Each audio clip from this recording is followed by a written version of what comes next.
పరిపాలన ఎలా ఉంది? విజనరీ చంద్రబాబు గారి పరిపాలన. విజనరీ అని అంటున్నారు కానీ ఆయన ఎక్కడ కనపట్ల ప్రజల్లో. హ్మ్. చంద్రబాబు నాయుడు గారు ప్రజల్లో ఎక్కడ కనపట్ల. హ్మ్. ఆయన చేసేదంతా చీకటి సామ్రాజ్యం, హ్మ్. చీకటి పరిపాలన. ఆయన ఇచ్చిన హామీలు ఎక్కడా అమలుపరచలేదు. ఆయన ఇచ్చినటువంటి భరోసాలు ఎక్కడా లేదు.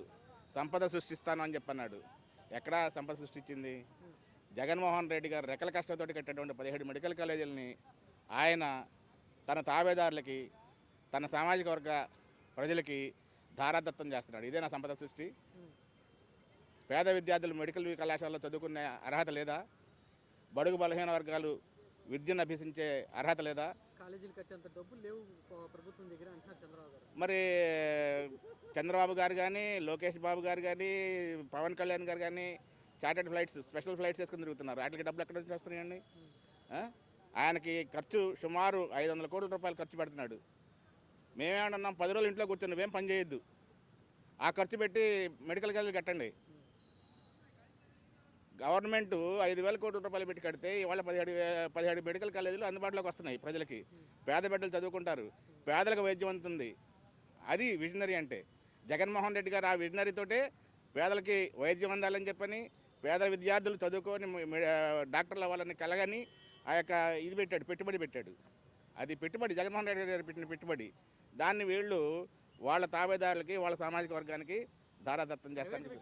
తొందరగా కట్టేస్తారు, తొందరగా వైద్యం అందుబాటులోకి వస్తుంది అంటున్నారు చంద్రబాబు గారు. తొందరగా వైద్యం ఇప్పుడు మేము చూస్తున్నాం. విజయవాడలో మెడికల్ హాస్పిటల్స్ బోల్డ్ ఉన్నాయి. ఎవరికైనా కానీ ఫ్రీగా వైద్యం చేస్తున్నారా? ఆరోగ్యశ్రీ అమలుపరుస్తున్నారా? అసలు ఆరోగ్యశ్రీ ఏమైపోయిందండి? ఎక్కడుంది ఆరోగ్యశ్రీ? ఆరోగ్యశ్రీ ఉందా ఇవాళ? పేదలు వైద్యం పొందుతున్నారా కార్పొరేట్ వైద్యశాలలో? ఎక్కడా లేదు.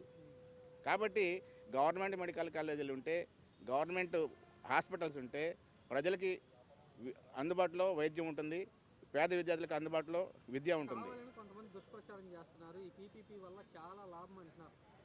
ఏమి లేదండి, ఏమి లేదు, అంతా వేస్ట్. పీపీపీ వల్ల ఎటువంటి ఉపయోగం లేదు. డిప్యూటీ సీఎం అయిన పవన్ కళ్యాణ్ గారు ఎందుకని ఈ మెడికల్ కాలేజ్ విషయంలో ఏం మాట్లాడుతున్నారు? ఆయనకి వచ్చే ముడుపులు ఆయనకు వస్తున్నాయండి. ఆయనకు వచ్చే ముడుపులు ఆయనకు వస్తున్నాయి. చిల్లర వేస్తున్నారు, మెలకుండా కూర్చుంటున్నాడు. ఏ రోజు చిల్లర పడకపోతే ఆ రోజు వస్తాడు, బయటకు వస్తాడు. అంతే అన్న నిజం. ఇంకా 15 ఏళ్ళు మేము సీఎంగానే ఉంటాం, చంద్రబాబు నాయుడు గారు సీఎంగానే ఉంటారు, ఆయన నేను ఉడుగుని చేస్తానే ఉంటాను అంటున్నాడు. ఆయన పార్టీ దేనికి పెట్టాడండి? ఆయన పార్టీ అధ్యక్షుడు దేనికి అయ్యాడు? ఆయన పార్టీ విధి విధానాలు ఏంటి? ఇవాళ ఏదో కాలం కలిసి వచ్చి నువ్వు డిప్యూటీ సీఎం అయ్యావు, లేకపోతే నీ విధి విధానాలతో నీకు ఎవడన్నా ఓటేస్తాడా? నేను పార్టీ పెట్టాను, నేను అధ్యక్షుడిని, నేను ముఖ్యమంత్రి అవ్వాలి అని చెప్పాను. నీ అనమాల నీ కాపు సామాజిక వర్గం కాదు, ఇంకా చాలామంది బీసీలు వస్తారు, ఇంకా చాలామంది ఎస్సీలు వస్తారు. అది దమ్మున్న పార్టీ అంటే జగన్మోహన్ రెడ్డి గారు.